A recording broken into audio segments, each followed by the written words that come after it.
భీముడు హస్తినాపురంలోకి అడుగుపెట్టిన క్షణం ప్రజలు ఊగిపోతున్నారు. భీముడు బటికి వచ్చాడు, పాండవుల వీరుడు తిరిగి వచ్చాడని చెబుతున్నారు. కాని మరోవైపు దుర్యోధనుడు శకుని మాత్రం శరీరమంతా చెమటలతో తడిచిపోయారు. భీముడు చనిపోయాడని కుంతి దిగులుతో ఉంటుండగా ఒక్కసారి భీముణ్ణి చూసి కుంతి పరిగెత్తుకుంటూ వచ్చి భీముణ్ణి కౌగిలించుకుంటుంది. యధిష్ఠుడు కూడా కన్నీళ్లు ఆపుకుంటూ, అన్నయ్య, నువ్వు లేకుండా మా జీవితం అసంపూర్తి అని చెబుతాడు. ఇంక భీముణ్ణి చూసి అందరూ సంతోషించారు. పాండవులకి జరిగిన విషయం గురించి చెప్పాడు, తనకు వచ్చిన బలం గురించి చెప్పాడు.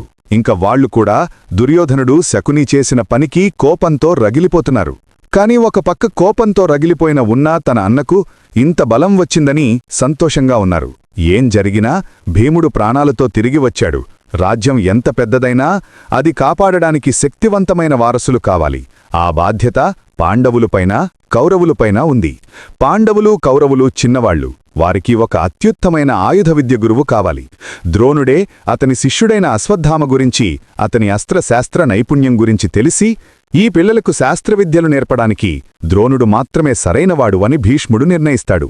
భీష్ముడు మాట పూర్తవగానే ద్రోణాచార్యుడు నెమ్మదిగా ముందుకు అడుగుపెడుతూ ఇలా చెప్తాడు, పితమహా, నేను హస్తినాపురం రాజ్యకుమారులకు శిక్షణ ఇవ్వడానికి సిద్ధమే.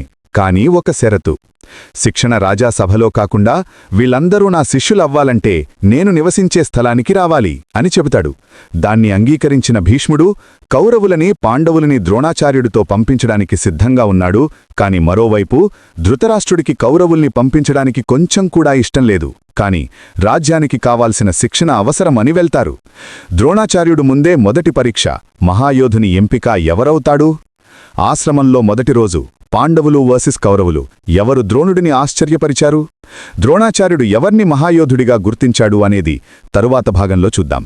ఈ వీడియో మీకు నచ్చినట్టయితే మన ఛానల్ ఇప్పుడే సబ్స్క్రైబ్ చేయండి.